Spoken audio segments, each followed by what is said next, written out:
Assalamualaikum warahmatullahi wabarakatuh. Kami dari kelompok B ingin mempresentasikan hasil kerja kelompok kami tentang requirement. Sebelumnya, sebagaimana diketahui, di tengah-tengah pandemi COVID-19 di Indonesia yang semakin hari semakin meningkat, jumlah pasien positif membuat pemerintah melakukan berbagai cara untuk meminimalisir penyebaran virus ini. Bahkan di beberapa daerah di Indonesia telah memperlakukan PSBB, melarang mudik dan segala sesuatu dilakukan di rumah, sehingga beberapa pelaku UKM mengalami kerugian dikarenakan kesulitan untuk menjalankan usahanya seperti biasa dan memerlukan modal untuk menjalankan usahanya kembali dengan teknik yang baru. Melalui permasalahan tersebut, kami menyarankan aplikasi peminjaman modal di mana pelaku UKM dapat meminjamkan modal dengan membandingkan penawaran bunga paling sedikit dengan melihat list yang instansi yang menyediakan modal di halaman aplikasi tersebut. Kemudahan dari aplikasi kami yaitu pelaku usaha dapat mengajukan usahanya, menyediakan banyak pilihan penyedia modal. Pelaku usaha dan penyedia modal dapat berkomunikasi dengan baik. Sistem pengajuan permohonan mudah, proses pendaftaran cepat dan membantu pelaku usaha. Nama saya Fahmi Ardiansyah. Di sini saya akan menjelaskan tentang rancangan fungsionalitas. Rancangan fungsionalitas itu adalah rancangan kegunaan aplikasi. Agar berfungsi dengan baik, kita perlu rancangan-rancangan berikut. Yang pertama ada requirement, yang kedua ada modeling, yang ketiga ada vision, yang keempat ada persona, yang kelima ada use case, yang keenam ada design requirement, yang ketujuh ada konteks skenario, yang kedelapan ada prototype. Sekarang masuk ke modeling. Di modeling ada pengamatan AEIOU framework. Yang pertama A, yaitu activity. Di sini activity itu ada membuka toko, menyiapkan barang atau alat usaha, melayani customer dan tutup toko. Yang kedua ada environment. Environment di sini ada kurang kondusif, panas, berisik, suara kendaraan. Yang ketiga ada interaction. Di sini ada pelaku usaha dengan barang atau alat usaha, kemudian ada pelaku usaha dan customer. Yang keempat ada objek. Objek di sini ada bahan, barang atau alat usaha. Dan yang terakhir ada user. User itu adalah pelaku usaha. Kemudian masuk ke the value proposition canvas. Di sini ada blok customer dan penyedia atau pengembang jasa. Di customer ada customer jobs, yaitu berguna untuk mengetahui pekerjaan pengguna yang ingin diselesaikan dengan produk atau aplikasi kita. Yang pertama ada melakukan pendaftaran, memilih penyedia, memenuhi syarat peminjaman, mengambil peminjaman, dan datang ke bank. Dan yang kedua ada block gain, yaitu manfaat yang diharapkan atau diinginkan para pengguna. Di sini ada proses pendaftaran mudah, pendataan yang akurat dan terjamin, dan proses transaksi cepat. Kemudian ada block pain. Block pain adalah menggambarkan situasi negatif atau resiko-resiko yang dialami saat menggunakan aplikasi ini. Di sini ada kesulitan berjualan ketika di masa pandemi, tidak memiliki modal, bunganya terlalu banyak, kemudian ada mengakibatkan kurangnya pelanggan dan bingung memilih penyedia modal. Kemudian di sini ada blok pengembang jasa. Di sini ada blok gain, yaitu membuat pengguna diuntungkan, yaitu ada bunga sedikit, menghemat waktu, permohonan dapat dilakukan di rumah, terpercaya karena berkomunikasi dengan pemberi modal, dan menghemat waktu. Kemudian ada pain creator. Pain creator di sini adalah maksudnya reliever. Reliever di sini adalah meringankan penderitaan pengguna atau mengurangi blok customer pain. Di sini ada mendapat kemudahan dalam hal modal, sistem pengajuan dilakukan secara online, pengambilan uang pada penyedia modal dan dapat berjualan seperti biasa. Dan kemudian pada blok selanjutnya adalah aplikasi peminjaman modal. Bisnis model kanvas yaitu suatu cara atau suatu organisasi dalam memberikan atau menangkap atau menghasilkan suatu nilai tambah bagi pelanggannya, di mana model bisnis kanvas ini terdiri dari key partner, yaitu siapa saja yang terlibat. Di sini ada penyedia modal, koperasi, bank, dan BUMN.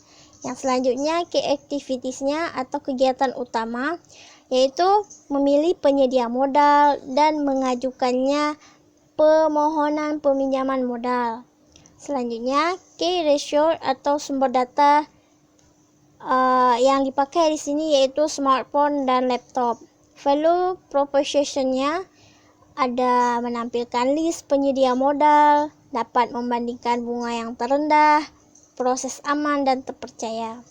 Customer relationship-nya atau hubungan dengan pemberi solusi atau pemberi peminjaman modal, itu pelanggan atau customer dapat meminjam modal tanpa keluar rumah dan berkomunikasi melalui Android. Channel atau cara mendapatkannya, mengisi data dan memenuhi syarat. Customer segment itu siapa saja segmen pelanggan. Di sini ada para pelaku UKM, baik di bidang kuliner, teknologi internet, otomotif, pendidikan, dan fashion, dan masih banyak pelaku UKM lainnya. Customer strukturnya itu biayanya itu dari server. Selanjutnya yaitu fashion, di mana di sini kami membuat ide-ide yang dikembangkan dari proyek dalam waktu yang singkat, yaitu selama 15 menit. Di dalam 15 menit, kami harus membuat 15 ide. Dari sekian banyak ide-ide yang dibuat oleh masing-masing anggota kelompok, maka terpilihlah satu ide fashion, yaitu pencairan modal untuk pelaku usaha dilakukan oleh pegawai bank dengan mobile banking. Baik, nama saya Muhammad Aldi. Saya akan melanjutkan pembahasan mengenai persona. Persona kami bernama Muhammad Fidyatullah Tona. Saya akan membacakan bio beliau terlebih dahulu. Beliau merupakan seorang pengusaha muda yang mempunyai usaha original Apple Phone Store. Beliau berusaha 19 tahun dan seorang yang inovatif. Selanjutnya di sini ada frustration, yang bermaksud kendala yang beliau hadapi. Yang pertama ada customer berkurang, barang banyak yang tidak laku, tidak bisa memutar uang, dan pengiriman barang baru tertunda dikarenakan COVID-19. Yang terakhir ada goals atau keinginan yang ingin beliau capai. Yang pertama ada usaha berjalan lancar, ingin membuka cabang di beberapa daerah, dan mendapatkan modal dengan bunga yang sedikit. Selanjutnya kita beralih ke use case. Use case adalah daftar aktivitas dari user pada sebuah project, aplikasi, dan sebagainya. Di sini digambarkan dalam sebuah UML diagram. Sudah terlihat jelas ada pelaku KM dan pemberi pinjaman modal sebagai usernya. Saya akan menjelaskan satu persatu stepnya. Yang pertama, kedua user membuat akun dan melakukan login pada aplikasi. Ini dilakukan untuk dapat mengakses aplikasi bagi kedua user, baik pelaku UKM maupun pemberi pinjaman modal. Selanjutnya, pelaku UKM melihat list penyedia modal dan persyaratan yang diberikan oleh si penyedia modal. Selanjutnya, setelah pelaku UKM melihat list penyedia modal, maka pelaku UKM dapat memilih penyedia modal yang dirasa cocok. Setelah memilih penyedia modal, pelaku UKM harus melengkapi persyaratan yang diberikan yang tadi, baik berupa biodata maupun berkas-berkas penting yang harus diisi. Jika semua persyaratan baik berupa biodata maupun berkas-berkas penting yang harus diisi dirasa telah lengkap, maka pelaku UKM dapat mengajukan permohonan peminjaman modal kepada penyedia modal menggunakan fitur pada aplikasi. Dari situ, permohonan tersebut akan masuk ke pemberi pinjaman modal. Dan dari pihak pemberi pinjaman modal akan memeriksa atau menilai apakah layak diberikan pinjaman atau tidak, lalu dikonfirmasi diterima atau ditolak. Jika diterima, maka si pelaku UKM akan mendapatkan notifikasi bahwa berkasnya diterima. Setelah itu, keduanya akan mengurus pencairan dana peminjaman modal ke pihak bank. Jika proses transaksi pencairan dana telah selesai, maka baik pelaku UKM maupun pemberi pinjaman modal akan mendapatkan notifikasi bahwa proses selesai. Lalu keduanya bisa log out dari aplikasi. Terima kasih. Selanjutnya akan dilanjutkan oleh teman saya. Desain requirement atau batasan-batasan dari aplikasi modal terdiri dari data, fungsionalitas, konteks, dan biaya. Data terbagi menjadi 3 bagian. Yang pertama, yang dibutuhkan pelaku UKM untuk memakai aplikasi modal ini terdiri dari membuat akun, username dan password, mengurus persyaratan dari penyedia modal, dan koneksi internet. Yang kedua, yang dibutuhkan penyedia modal untuk dapat memakai aplikasi ini membuat akun, username dan password, serta koneksi internet. Kemudian yang ketiga, yang dibutuhkan aplikasi untuk bisa dipakai, yaitu terhubung dengan koneksi internet, login, akun email, dan data. Selanjutnya ada fungsionalitas dari aplikasi modal ini yang terdiri dari via aplikasi atau web terhubung dengan koneksi internet, pulsa, dan kuota internet. Selanjutnya konteks dari aplikasi ini bisa digunakan di mana saja, contohnya seperti di toko, di bank, di rumah, dan lain sebagainya. Kemudian biaya terdiri dari biaya pengguna pada saat membeli pulsa atau kuota internet, bunga bank, dan biaya ADM dari bank. Kemudian konteks skenario merupakan aktivitas yang dilakukan oleh user pada saat menggunakan aplikasi modal ini.